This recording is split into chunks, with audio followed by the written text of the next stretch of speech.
저희가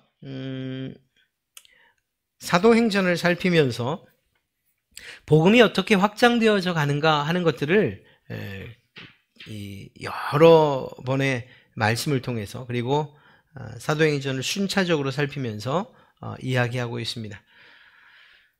특별히 사도행전에서 많은 부분을 차지하는 것이 이방인 전도에 관한 부분이고, 그 이방인 전도를 가장 핵심적으로 다루고 있는, 그리고 또 책임지고 있는 사람을 이야기하라고 하면 바로 사도 바울인 것을 알 수가 있습니다. 사도 바울이 어떻게 예수님을 만났고 또 변화된 그가 어떻게 복음사에게 헌신하고 있는지를 지금 살펴보고 있는 것이죠. 사도 바울의 전도 여행이 바로 복음의 확장, 만민에게 복음을 전하시려는 하나님의 뜻이 반영된 그러한 일이라고 할 수 있습니다. 오늘 우리가 살핀 말씀 이전에 17장 초반부터 보면 바울이 데살로니가에서 전도하는 이야기를 다루고 있습니다. 유대교 회당에서 복음을 전한 것이죠. 그런데 이러한 사도 바울의 복음 전도를 듣고 여러 사람들, 몇몇 유대인들이 복음의 마음의 문을 열었습니다. 그래서 이 복음을 받아들였죠. 그런데 그들뿐만 아니라 하나님을 경외하던 어떤 헬라인들, 그리고 도시의 귀부인들이 예수님을 믿기로, 그래서 큰 변화를 경험하게 됩니다. 하나님께서 일하시니까 이런 일들이 일어나는 것이죠. 그런데 이러한 복음의 열매들이 맺히려고 하는 이때에 17장 5절 말씀을 보면 그들을 방해하는 무리가 생기게 됩니다. 그러나 유대인들은 시기하여 저자의 어떤 불량한 사람들을 데리고 때를 지어 성을 소동케 하여, 유대인들이 이러한 복음 전하는 이 일들을 시기한 것입니다. 그래서 불량배들을 사서 데리고 때를 지어 돌아다니면서 사도 바울을 방해하고 그리고 소동을 일으키게 됩니다. 결국 이 데살로니가에서 사도 바울과 그리고 실라와 디모데는 떠날 수밖에 없었어요. 그래서 그 다음에 간 곳이 어딘가 하면 베레아라고 하는 곳입니다. 이 베레아라는 곳에 가서도 역시 복음을 전합니다. 그런데 이곳에서도 주의 놀라운 역사가 일어나게 됩니다. 그래서 헬라의 귀부인과 그리고 남자들을 포함해서 구원받고 변화되는 일들이 있게 됩니다. 참 끈질긴데 이 데살로니가에서 괴롭혔던 유대인들이 베레아까지 따라와서 또다시 방해를 하기 시작을 합니다. 참 복음 전하는 일들을 방해하는, 그들도 하나님을 믿는다고 하는데 이렇게 방해하는 일들이 일어나게 돼요.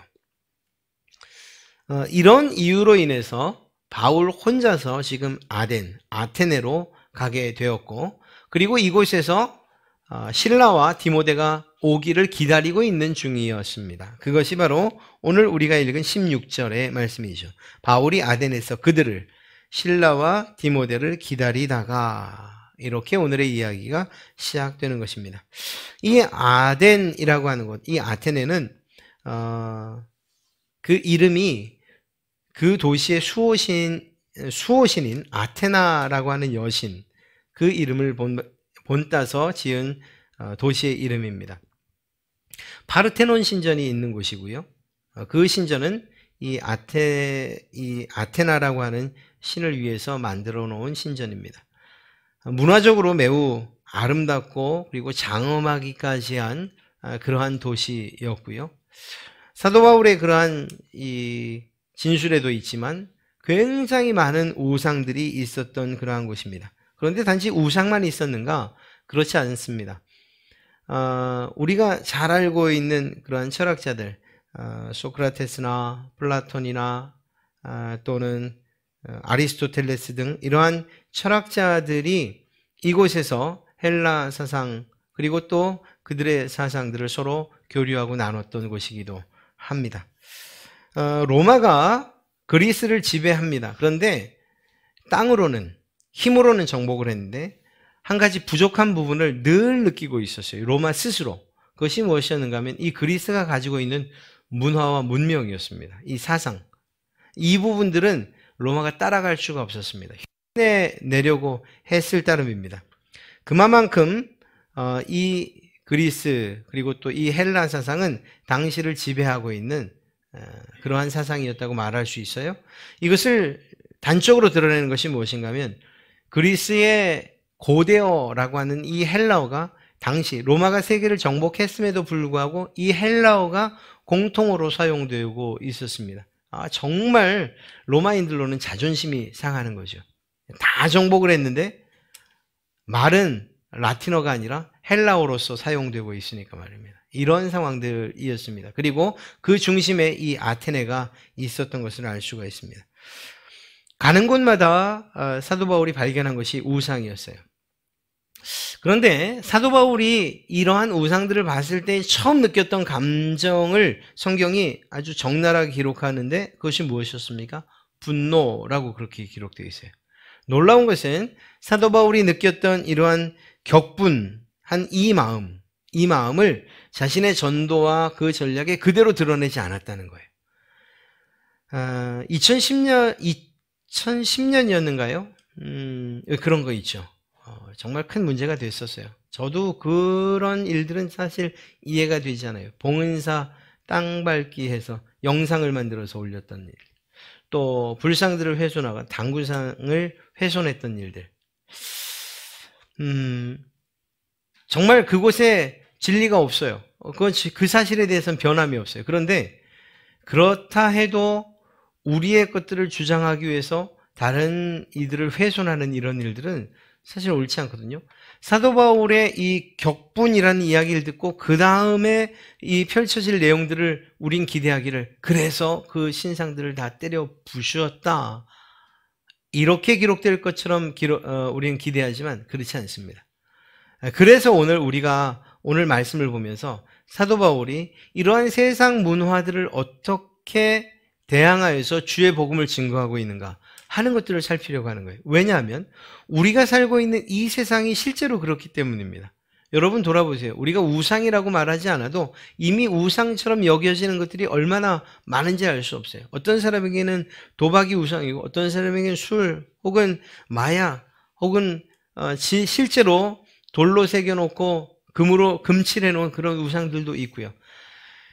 이 아테네 못지않게 우리의 주변, 우리가 사는 이 한국 그리고 서울 혹은 우리 시흥동 이 지역에도 수없이 많은 우상들이 있다라는 거예요. 이런 세상의 문화와 우상들 사이에서 그리스도인들이 복음을 전해야 되는데 어떻게 해야 되는가 하는 이런 점들을 우리가 좀 배울 수가 있을 것 같습니다. 그래서 그런 점에서는 우리가 주의를 좀 기울이며 말씀을 들어야 되죠. 아테네의 사람들, 그 아테네 시민들은 실제로 자신들의 우상을 우상이라고 생각하지 않았을 거예요. 믿고 있는 신이요 가장 존귀하고 또 가치 있는 것들이라고 여겼을 거예요. 그들에게는 삶의 일부였고 그리고 생활이었어요. 일본을 가보신 분들은 알지만 가보면 그곳은 신사가 도시에 있어요. 도시에. 그리고 한 블럭 건너서 그 신사가 계속돼요. 좀 크다 작다 뿐이지 아침 출근길을 보면 정말 재밌는 장면들이 많이 연출됩니다. 마치 사실 그것은 똑같은 의미예요. 여러분들이 직장을 가시다가 교회를 그냥 지나치지 않으시고 그냥 교회 들려서 기도하고 가시는 것처럼. 근데 좀 더 적극적이에요. 신사로 들어가서 자신들의 하루를 소원을 빌고 그리고 안녕을 빌 이후에 출근합니다. 그것이 그냥 일상화되어 있어요. 들어갈 수 없으면 그 현관에서 이렇게 기도하고 가요. 왜냐고요? 우리에겐 우상이지만 그들에겐 삶이기 때문입니다. 스리랑카도 마찬가지였어요. 마을 곳곳마다 어귀마다 불상들이 있었어요. 그리고 정말 휘황찬란하게 꾸며져 있는 곳도 있는가 하는 반면에 시골은 그냥 불상만 덩그러니 있어요. 그럼에도 불구하고 지나가던 사람들이 그 길을 그냥 지나가지 않아요. 자기의 주머니를 뒤져서 돈이 있으면 헌금함에다가 헌금이라 그래야 되나 모르겠지. 하여튼 봉헌하고요.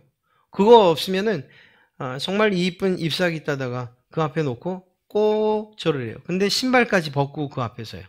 우리보다 어쩌면 종교심은 더 강한지 모르겠어요. 그렇게. 왜냐고요? 그들에겐 그것이 일상이기 때문이에요. 이 아테네 사람들에게 있어서의 신은 바울이 볼 때는 우상이었고 우리가 볼 때도 여전히 우상이라고 말하지만 그들에게는 삶이었고 생활이었고 그들을 지켜주는 그러한 신들이었습니다. 그들이 가치 있게 여기는 것들을 훼손하지 않고 사도 바울이 정말 지혜롭게 그들의 틈바구니로 들어가서 틈새로 들어가서 그들에게 복음을 전하는 것. 이러한 참된 지혜가 우리에게도 필요할 거예요. 그렇지 않다면 결국은 싸우자고 하는 것이고 싸움을 해서는 그들의 마음을 얻을 수가 없습니다. 이 싸움을 통해서 복음이 전해지지 않는다는 사실을 기독교 역사 가운데에서의 한 사건이 정말 잘 드러내고 있어요. 그것이 바로 십자군 전쟁입니다. 십자군 전쟁은 그 의도가 교회의 좋은 뜻을 가지고서 진행된 것, 사실 그렇지도 않습니다. 좀 면밀히 살펴보면 정말 추악하기 그지없는 그러한 의도로 그 전쟁은 시작이 됐어요. 그러나 어찌되었거나 이 명분이 십자군 전쟁이라는 이러한 좋은 이름 하에서 시작되었으나 그러나 그것이 타 종교에 대한 이해와 그리고 또 몰상식함, 무시함으로 인해서 결국은 그때에 가장 강력하게 반발했던 이 종교가 이슬람이었어요. 가장 많은 피해를 보기도 했고요. 이런 상황들이 벌어지게 되는 것입니다. 그들이 옳다고 말하는 게 아니에요. 이 오해하시면 안 돼요.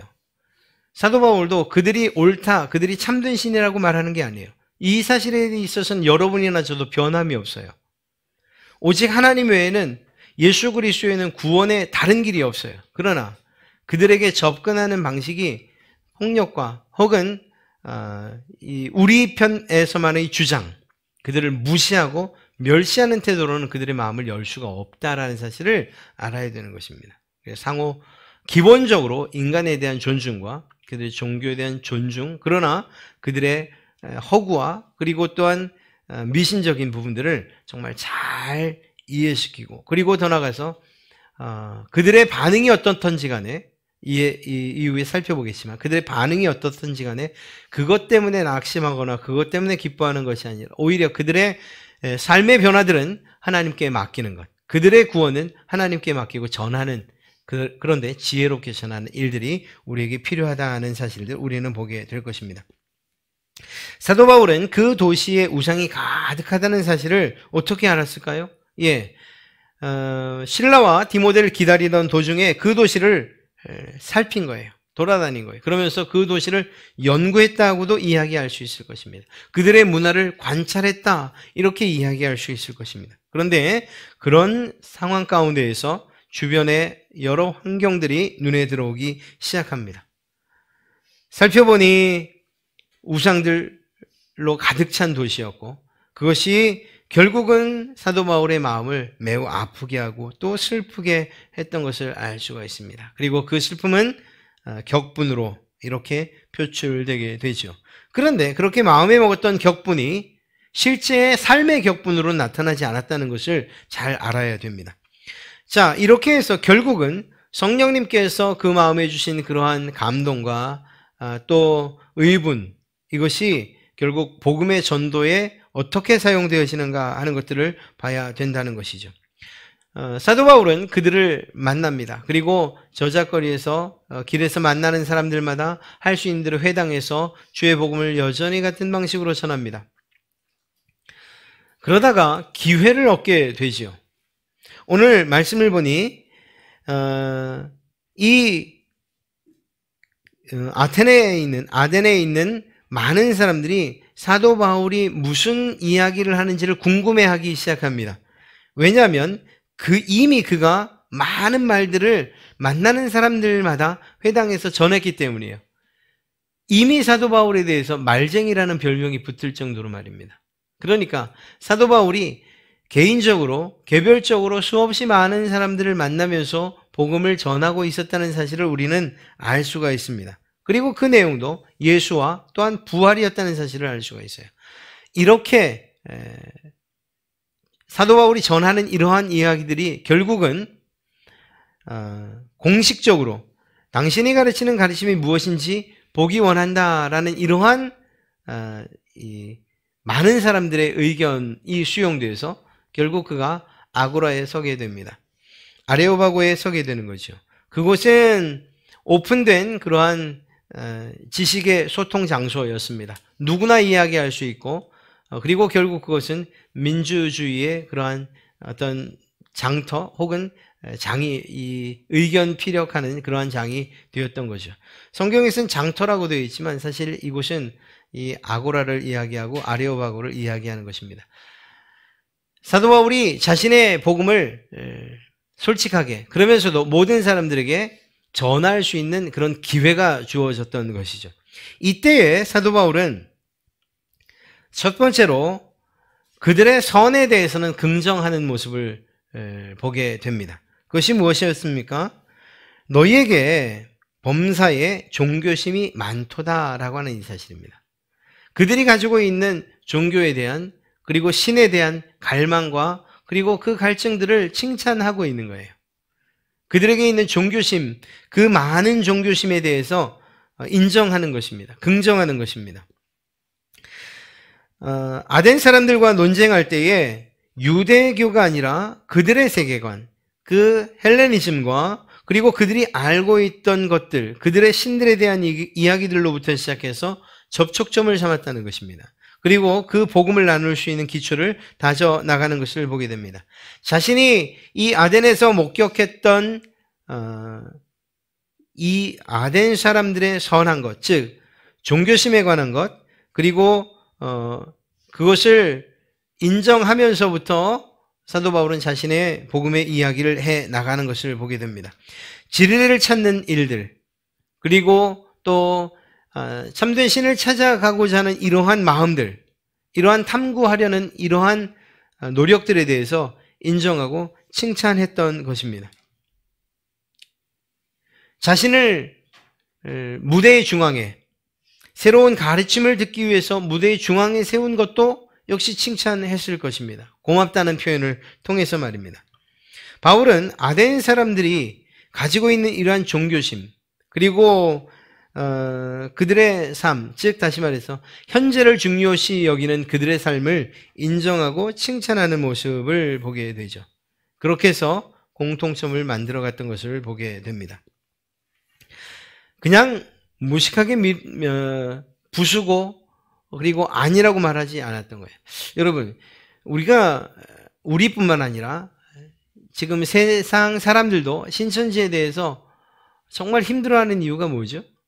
그들에게는 타인에 대한 존중과 배려가 없기 때문이에요. 특히 믿는 사람들, 이 그리스도인들에 대한 이러한, 또 믿지 않는 사람들, 자신들과 다른 의견을 가진 사람들에 대해서 너무나도 배타적이죠. 그래서 전하다 아니면 그냥 무자르듯이 칼로 자르고서는 다시는 돌아보지도 않는 이러한 일들. 그런데 이런 모습들이 우리에게는 혹시 없었는가 하는 것들을 한번 생각해 볼 필요가 있어요. 그러면서 사도 바울의 이 이야기들, 그리고 전도의 방식들을 한번 살펴봐야 된다는 거죠. 여러분 보십시오. 사도 바울이 복음을 전할 때에 하나님께서, 그리고 우리가 말하는 그러한 이 복음에 대한 이야기를 하고 있습니까? 그렇지 않아요. 그런데 그 내용은 매우 성경적이었던 것을 알 수가 있습니다. 즉 다시 말해서 성경의 권위를 그들은 받아들이지 않았을 거예요. 즉 다시 말해서 성경에 대한 이야기를 가지고서 직접적으로 부딪히지 않았어요. 왜냐하면 그렇게 이야기할 때에 이 아덴 사람들이 성경이 무엇인지, 성경의 권위를 인정하지도 않는데 그 성경 말씀을 들으려고 하겠습니까? 아니죠. 그렇지 않습니다. 그러나 놀랍게도 사도 바울의 그 이야기에는 성경의 가장 핵심적인 복음의 진수들이 고스란히 녹여져 있던 것을 알 수가 있어요. 사랑하는 성도 여러분, 여러분들이 정말 누군가에게 전할 때에 성경에서 말하길, 예, 맞습니다, 옳습니다. 그리고 그것이 절대적인 기준이 되어야 합니다. 그러나 성경에 대한 이해도 없고 성경에 대한 받아들이려고 하는 이러한 열린 마음도 없는 이들에게 성경에서 말하기를, 그러니 당신이 이 말씀을 믿어야 됩니다라고 말하는 것이 얼마나 큰 벽으로 다가오는지에 대해서는 우리가 오히려 이해해야 됩니다. 그러니 그것을 잘 받아들일 수 있는 접촉점을 발견하고, 그리고 오늘 바울이 그들의 헬라 사상과 그들이 무엇인가 추구하는 이러한 종교성에 기대해서 이야기를 시작했던 것처럼 우리에게도 그러한 지혜가 필요하다는 거예요. 그들이 주요하게 관심을 갖고 있는 것, 혹은 그들이 가지고 있는 이러한 종교적인 그러한 성향들, 이러한 것들을 파악하고, 그리고 이러한 것을 가지고서 이야기를 풀어가는 것들 말입니다. 사도 바울은 이 일을 매우 훌륭하게 해냈던 것을 알 수가 있어요. 결국은 사도 바울이 그 틈새 가운데에서 그들의 종교성, 그리고 그들의 종교성이 표현된 그 많은 우상들과 신상들 사이에서 발견한 한 가지가 있는데, 그것이 무엇이었는가? 알지 못하는 신이라는 신이었습니다. 이 알지 못하는 신이 무엇이겠습니까? 아덴 사람들이 자신들이 믿고 따르는 그러한 신들을 만들어 놨어요. 그리고 그 신들을 통해서 자신들이 부여와 그리고 안녕을 누린다고 생각을 했어요. 자신들이 보호받고 있다고 생각했어요. 그런데 이 알지 못하는 신이 무엇인가? 혹시라도 우리가 빼놓은 신이 있어서, 우리가 챙기지 못한 신이 있어서 그 신의 노여움을 받지 않을까 하는 이런 생각으로 알지 못하는 신이라는 신을 만들어 놓은 거예요. 그 신상을. 그래서 혹시라도 정말 제사하지 않고 또 섬기지 않아서 피해를 받지 않았으면 좋겠다 하는 생각으로 이 알지 못하는 신이라는 제단을 마련해 놓은 것입니다. 그러니까 그 신이 누구인지는 중요하지 않아요. 그 신성에 대해서도 알 필요도 없어요. 그냥 자신들이 이 세상을 살아가는 데 있어서 어려움이나 환난을 당하지 않기 위해서 알지 못하는 신이라는 신상을 만들어 놨을 따름이에요. 사도 바울이 이 부분을 아주 정말 지혜롭게 자신의 전도에 잘 활용하는 것을 보게 됩니다. 바로 그 알지 못하는 신이 누구냐? 내가 너희들에게 알려주겠다라는 이러한 말로서 이야기하게 되는 거죠. 그렇습니다. 이러한 상황들을 통해서 사도 바울은 그 알지 못하는 신이야말로 참된 신이고, 너희는 알지 못하지만 그러나 그 신이야말로 제대로 된, 그리고 참된 신이라는 사실들을 이야기해 주고 있는 것을 보게 됩니다. 그러면서 사도 바울의 변론이 시작되죠. 24절부터 그 말씀이 기록되어 있습니다. 그 알지 못하는 신이 누구냐? 우주와 그 가운데 있는 만물을 지으신 하나님이시다. 그 하나님은 천지를 주재하시는 분이시고, 그분은 손으로 지은 전이나 손으로 지은 만들어 놓은 우상 가운데 계시는 만한 분이 아니다 라고 말입니다. 이것은 역으로 말하면 너희가 손으로 만들어 놓은 신들, 너희가 만들어 놓은 그 우상들이 너희에게 참된 신이 될 수 있겠느냐라고 말하는 거예요. 그래서 아덴 사람들이 만들어 놓은 우상들이 다 참된 신들이 아니라는 사실들을 역설적으로 이야기하고 있는 것이죠. 그 하나님에 대해서 사도 바울은 매우 그리고 자세하게 이야기하고 있습니다. 그는 먼저 사람의 손으로 만든 우상이 필요 없다는 사실들을 이 아덴 사람들에게 이야기합니다. 보십시오. 어떻게 손으로 만든 그 신이 자기를 지켜준다고 이야기할 수 있겠습니까? 그리고 이 사실에 대해서는 아덴 사람들도 충분히 이해할 수 있는 이야기였어요. 참된 하나님은 어떤 것에 제한받거나 구속받거나 억눌릴 수 없는 그런 분이에요. 사람들의 보살핌을 필요로 하지 않는 그런 분이에요. 그분은 스스로 계신 분이시고, 그분은 독립적으로 계신 분이시고, 오히려 만들어 놓은 세상들을 유지하고 보존하시고 돌보시는 그러한 분이시라는 것입니다. 모든 피조물들이 오히려 하나님에게 의존하는 것이에요. 이 일에 대해서 이야기하고 있는 것입니다. 사도 바울의 이 짧은 복음의 전함은 결국 하나님을 소개하는 것이었고, 바로 예수 그리스도 그분의 복음을 전하고 있는 것입니다. 그들이 이해할 수밖에 없었어요. 또 이 일에 대해서 사도 바울의 이야기에 대해서 의문을 갖고 믿음을 갖고 자신들이 해왔던 이러한 종교적인 활동들에 대해서 의문을 가질 수밖에 없었어요. 이야기하는 것이 결코 틀리지 않거든요. 보십시오. 신적인 존재가 어떻게 사람의 손에 의해서 금이나 은이나 돌, 이 땅에서 난 것들로 만들어질 수 있느냐는 거예요. 그리고 그것들이 자신들을 지킬 수 있다고 믿을 수 있느냐는 거죠. 합리적인 의심일 수밖에 없습니다. 그리고 이 일에 대해서 사람들은 각기 다른 반응들을 하는 것을 보게 됩니다. 여러분, 이러한 이 사실들은 21세기를 사는 우리들에게도 동일하게 적용됩니다.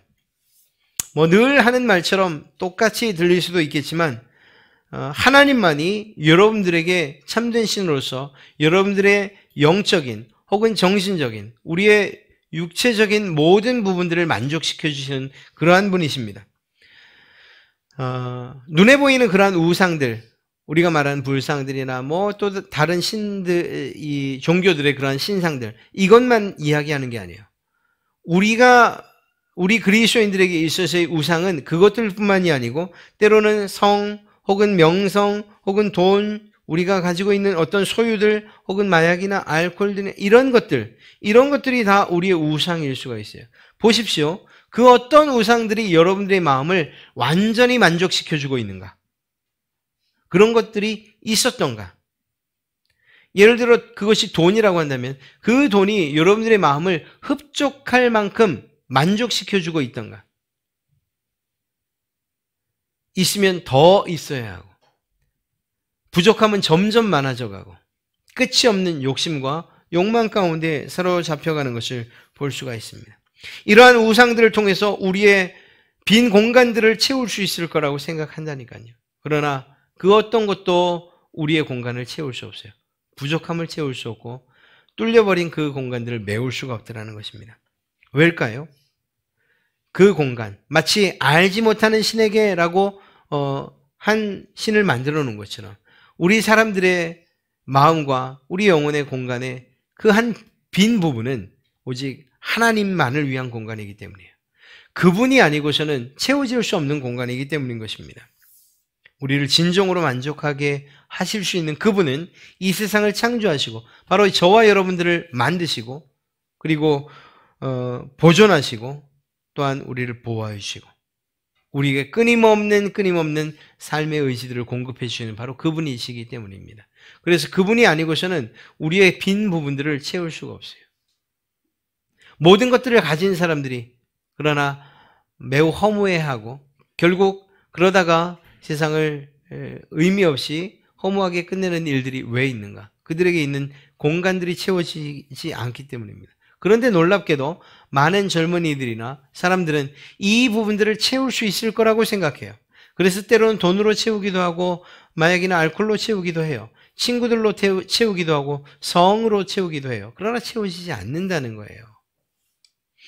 이러한 하나님만이 채울 수 있는 그 부분을 모든 인간들이 가지고 있다는 거죠. 그리고 그것은 이 바울의 시대에나 시간을 훌쩍 뛰어넘은 21세기 우리들에게도 마찬가지예요. 그 공간은, 그 빈 부분은 존재하고 있다는 것입니다. 그래서 사도 바울의 이 설교는 오늘날도 우리에게 적용될 수 있는 것입니다.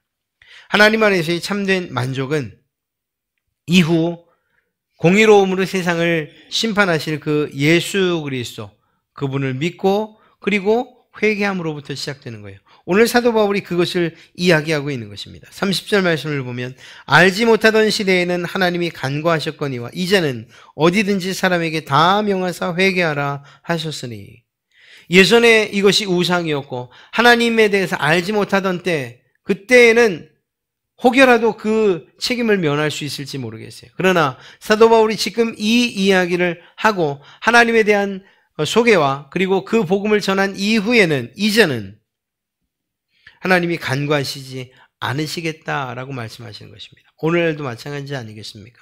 오늘날 누가 말해요? 교회가 너무 많다고요. 예, 맞습니다. 그러나 그 교회가 많아야 하는 것, 주의 복음이 들려져야 되기 때문이에요.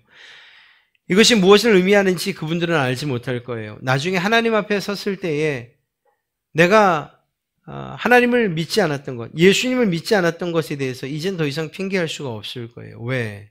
수없이 많은 교회들이 이미 있었고 수없이 많이 복음을 전하는 복음 전도자들이 있었기 때문입니다. 하나님께서 오늘 사도 바울의 입술을 통해서 이제는 간과하지 않겠다라고 하는 이 말씀을 그 마지막 심판 때에 하실 것이라니까요. 이것은 두렵고 떨리는 일일 수밖에 없어요. 만약에 이 사실을 안다면 그는 우리들을 포함해서 그들은 주님 앞에 회개하며 나와야 되는 거예요. 하나님만이 우리의 진정한 주인이십니다라는 이러한 고백을 가지고 주님 앞에 나와야 되는 거죠. 한 가지만 말씀드리고 마칠게요. 사도 바울은 결국은 그들과 다투고 싸우는 것이 아니라 그들을 부수고 폭력적이고 그리고 그의 안에 쌓였던 이 격분을 그대로 감정으로 그리고 이 행동으로 표출한 것이 아니라 오히려 그 틈새를 찾아서 알지 못하는 신이라는 이러한 그들이 섬기는 종교성을 인정했음에도 불구하고 알지 못하는 신에게라고 하는 이 틈새를 파고 들어가 결국 하나님을 전했어요. 예수 그리스도의 복음을 전했어요. 예수님과 부활도 전했어요. 사람이 다시 살아날 것이라는 이 사실도 전했어요. 분명하게 전했어요. 여러분들도 누군가에게 복음을 전해야 될 일이 있을 때에 분명하고 명확하게 전할 것입니다. 그 핵심은 예수 그리스도를 통해서만 구원받을 수 있다는 이 사실 말입니다. 나머지는요, 그것은 주께 맡겨야 돼요. 사람들의 반응에 대해서 너무 두려워하지 않았으면 좋겠다라는 마음으로 이 마지막을 좀 이야기하려고 합니다. 사도 바울이 아덴 사람들을 만나서 그들에게 메시지를 전했던 그 경위와 그 전한 내용들을 여러분에게 말했습니다. 지금 이야기하려는 것은 이러한 사도 바울의 복음에 대해서 이 복음 전함에 대한 반응을 이야기하려고 합니다. 이 17장에서 사도 바울의 복음 선포를 들은 아덴 사람들의 각기 다른 반응들을 이야기하고 있습니다. 그리고 그것들을 잘 기록해 놨어요. 32절 말씀이 바로 그것인데요. 그들이 죽은 자의 부활을 듣고 사도 바울이 죽은 자의 부활, 하나님 앞에서의 심판에 대한 이야기를 했지 않습니까? 그리고 회개를 선언했어요. 그런데 이 이야기에 대해서 어떤 사람들은 첫째, 조롱합니다. 사도 바울이 그들의 문화의 좋은 점을 인정하고 나쁜 점들을 나무랄 기회를 얻었고 그래서 복음 전하는 그러한 기회를 얻어 복음을 전했어요. 사도 바울이 할 일들을 다 했다는 이야기입니다. 그런데 육체의 부활, 이 다시 살아난다는 것에 대한 개념을 받아들일 수 없었던 아덴 사람들, 첫 번째 어떻게 반응하는가? 비웃고 조롱하는 것으로 반응합니다. 여러분들이 복음을 전할 때 가장 마음에 힘들고 또 때로는 두려운 게 뭐예요? 그들의 조롱이에요. 그들의 비난이고요. 그들의 그런 비웃음이에요. 예수 믿으세요. 너나 믿으세요. 라고 하는 이러한 말들이 우리의 마음에 상처로 오기 때문에 복음 전하는 일들이 어려운 거예요. 그러나 이 시간 말씀드립니다. 그러한 이 조롱과 비난이나 혹은 여러분들을 수치스럽게 하는 것들 여러분들의 책임이 아니에요. 그저 우리는 복음을 전하는 것이면 충분합니다. 그들이 믿지 않는 것은 그것은 그들의 일이에요. 어떤 사람들이 조롱을 하고 비웃어도 여러분들을 수치스럽게 한다 해도 그것이 마음에 부담은 되겠으나 두려워할 일 혹은 여러분들이 책임질 일은 아니라는 것입니다.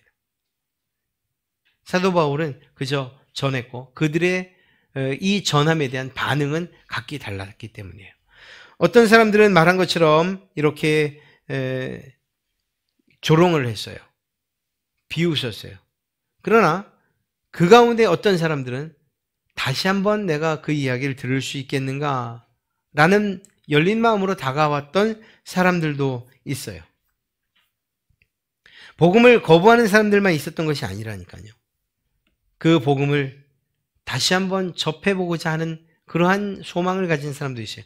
더 적극적으로 나가서 그 이야기가 끝난 다음에 몇 사람이 찾아와서 믿겠다고 한 사람도 있어요. 여러분 놀랍지 않습니까? 사도 바울이 그저 전했을 따름인데 어떤 사람은 여전히 다친 마음으로 조롱하고 어떤 사람은 다시 들어보자고 말하고 어떤 사람은 완전히 열린 마음을 가지고 사도 바울을 찾아와요. 그 가운데에 이 아레오바고 아고라를 관리하던 관리인도 있었다니까요. 그러니까 그저 씨를 뿌리고 물을 줄 뿐이에요. 그것이면 복음 전도자의 역할은 충분해요. 사도 바울이 이 고린도서에서 고린도 교회에서 말했던 것처럼 아볼로는 무엇이며 바울은 무엇이냐? 그들은 주께서 각각 주신 대로 너희로 하여금 믿게 한 사역자들이니라. 나는 심었고 아볼로는 물을 주었으되 누가 자라게 하시는 겁니까? 오직 하나님께서 자라나게 하신다라는 이 사실. 그래서 우리는 전할 따름이고 그들의 반응들은 다를 수 있어요. 그것 때문에 낙심하거나 기뻐하거나 슬퍼할 일들이 아니라는 거예요. 물론 그들을 애통해야 하는 마음들이 있어야 돼요. 사랑하는 마음으로 다가가야 하고 그리고 지혜롭게 전해야 돼요. 그러나 그 책임은 그리고 그 책임에 대한 그 마지막 심판은 하나님에게 달려있는 거예요. 그러니까 전하는 일들을 하면 됩니다. 우리가 다만 해야 될 것들이 있다면 기도하면서 그 모든 일들을 해야 되는 거죠. 복음을 거부하고 조롱하며 비웃는 사람들을 대하는 최선의 대응이 무엇이겠는가 생각해 봅니다. 기도하는 것 외에는 다른 것이 없어요. 그들과 싸워서도 될 일이 아니에요. 싸우면 오히려 그들의 마음의 문은 닫혀져 갈 거예요. 그러니 이렇게 기도해야 될 것입니다. 하나님, 그들의 마음을 열어주십시오. 부드럽게 해주시고 복음의 진리를 받아들일 수 있도록 해주십시오. 이것이 우리의 기도의 제목이어야 돼요. 그들의 마음의 문을 여시고 그들을 변화시켜 주십시오. 이것이 우리의 기도의 제목이어야 되는 거죠. 더 나아가서 하나님이 그들의 삶에 그리스도를 따르는 그러한 신자들, 또 옆에 돕는 사람들을 보내주십시오. 그래서 그들이 마음이 열릴 수 있도록, 그리고 그들이 예수 그리스도를 받아들일 수 있도록 돕는 자들을 보내주십시오. 이것이 우리의 기도의 제목이 되어야 할 것입니다. 사랑하는 성도 여러분, 오늘 두 번째가 사실은 우리에게 중요해요. 무엇인가 하면 다음에 제가 다시 묻겠습니다 라고 하는 이들이에요. 이들의 신앙적 궁금증에 대해서 여러분들이 믿으면 돼, 하나님이 알게 하실 거야, 이렇게 말해서는 안 돼요. 여러분들이 책임 있게 대답을 해주셔야 돼요. 제가 주중에 누구와 이야기를 하다가 이런 이야기를 들었습니다. 자기 상사인데 하여튼 이 사람은 예수 믿는 얘기만 나오면, 아니면 술만 취하면 그냥 자기 부하 직원들을 붙잡고서는 아주 공격을 하는 거예요. 공격을 너무 심하게, 예수 믿는 사람들. 그런데 나중에 알고 보니까 그 집안에서 이 사람만 안 믿어요. 어렸을 때까지도 예수님을 믿었어요. 학생 때까지. 그런데 한 가지 그 힌트를 주더라고요. 얘기를 하다 보니까. 내가 안 믿었던 게 아닌데 믿다 보니까 궁금하더라 말이지. 술 취한 상태로 하는 거예요. 그래서 내가 목사님한테 물어봤어. 그랬더니 그냥 믿으래. 안 믿어지는데 어떻게 믿어? 이게 시작이 된 거예요. 이 일이 결국 그 사람의 마음을 닫아놨어요. 그 청년에게 제가 얘기를 듣는데 마음이 너무 아팠어요. 야, 그때 목사님이 모른다고 말하고, 그럼 우리 한번 알아봅시다, 이렇게 말을 하거나, 아니면 설명해 줄 수 있는 말이면 충분히 설명을 해 주든가, 이랬으면 그 마음이 그렇게 다쳤겠는가 하는 말입니다. 여러 부모님들 계시죠. 여러분들의 믿음 그리고 그 신앙을 가지고서 아이들에게 신앙 믿어, 그냥 무조건 믿어 라고 말하시면 안 돼요. 그 아이들이 이해할 수 있게끔 그 믿음을 잘 풀어 설명해 주셔야 돼요. 잘 모르겠으면 알만한 사람에게 도움을 구하셔야 되고, 그게 저일 수도 있고 전도사님일 수도 있고요. 제가 저에게 요청했는데 제가 모르면 전 또 다른 사람에게 물어서 알 수 있게끔 그렇게 설명을 해드릴게요. 여기요,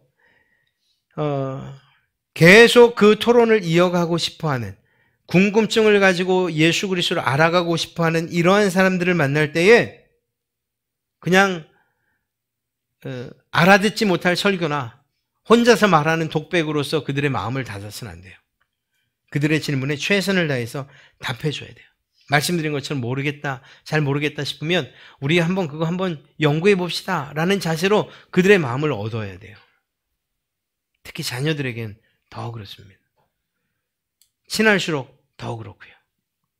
사랑하는 성도 여러분, 그들이 마음을 열 수 있게끔 우리의 말과 우리의 행동과 우리의 대답들을 통해서 지혜롭게 대처해 나가야 됩니다. 그리고 이러한 과정에서 단지 연민이나 혹은 우리가 가지고 있는 심리학, 그거는 의미가 없어요.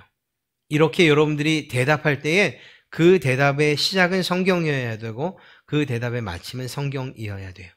성경의 어떤 한 구절들을 특별히 막 암송해서 참 좋습니다. 그러나 그것들이 굳이 그렇지 않다 하더라도 여러분들이 진리에 굳건히 서 있다면 그 진리를 잘 풀어서 그분의 이야기 또 그분의 상황에 잘 적용시켜서 설명해 주는 것이면 충분합니다. 그렇게 하나님께서 그 가운데에서 진리를 깨달아 알 수 있게끔 기도하면서 그 대화를 이끌어 가셔야 됩니다. 이것은 매우 중요한 일이에요. 가까운 사람일수록 더 중요한 일이에요. 그냥 믿어. 여보, 그냥 믿어. 믿으면 다 믿어져. 이렇게 말씀하시면 안 돼요. 안 믿어지는데 어떻게 믿어집니까? 네, 그러니까 서로 깊은 대화와 그리고 기도하면서 그의 마음의 문이 열리고 그리고 이것이 정말 믿어질 수 있기를 기도하면서 대화해 나가야 돼요. 전하다 보면, 여러분이 복음을 전하다 보면 여러분들이 상상했던 것과는 전혀 다른 그러한 반응으로 다가오는 이들도 있습니다. 저 사람은 내가 이 복음을 전해도 정말 받아들이지 않을 것 같아. 정말 받아들이지 않을 것 같아. 그런데 전했는데 의외로 너무 쉽게 복음을 받아들인 이들이 있어요. 그래서 우리는 끊임없이 복음 전하는 일들을 멈춰서는 안 되는 겁니다. 사도 바울처럼. 그리고 적대적으로 혹은 격분한 상태로 복음을 전해도 안 되는 겁니다. 앞서 말씀드렸던 타종교에 대한 이해, 그 이해가 그들이 옳다고 말하는 게 아니라니까요. 그런 자세는 우리가 지향해야 돼요. 옳지 않지 않습니까? 옳지 않은 것을 옳다고 말할 수는 없죠.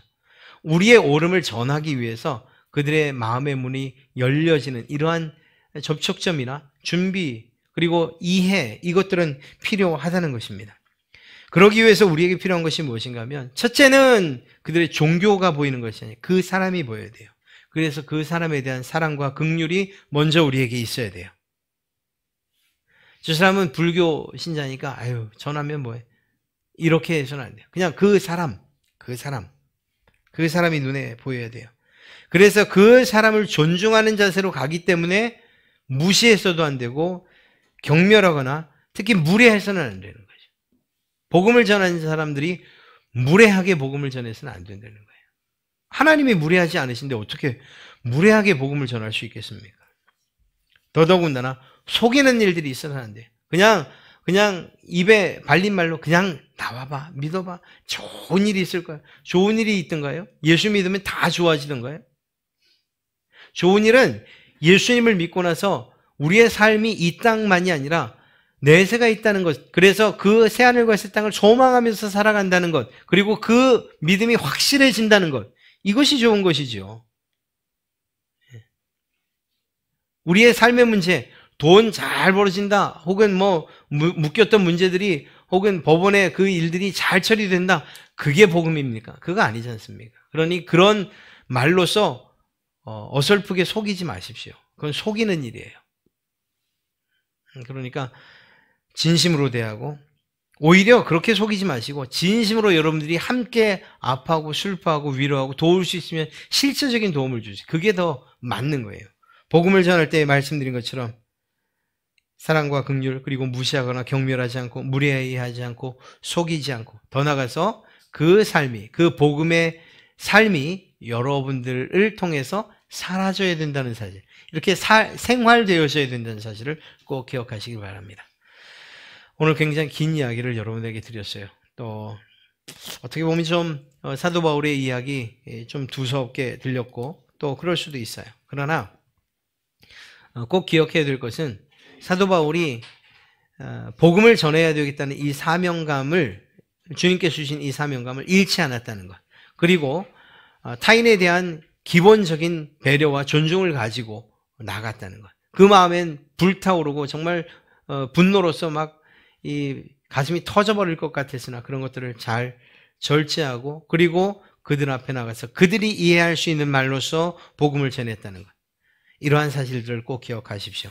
여러분들 주변에 복음 전해야 될 자들이 있습니까? 두려워하지 마십시오. 그 결과들은 하나님의 손에 달린 거예요. 다만 우리는 복음의 명확한 그 복음을 가지고, 그리고 이것만이 정말 참된 복음입니다라는 이 사실에 흔들림 없이 그들에게 나가되 사랑과 긍휼을, 그리고 존중하는 마음을 가지고 그들 앞에 서서 담대히 복음을 전하십시오. 그 결과는 주께서 이루실 것이고, 또 이 일에 열심하신 여러분들에게는 하나님께서 큰 칭찬으로, 그리고 인정하심으로 여러분들에게 베풀어 주실 줄로 믿습니다.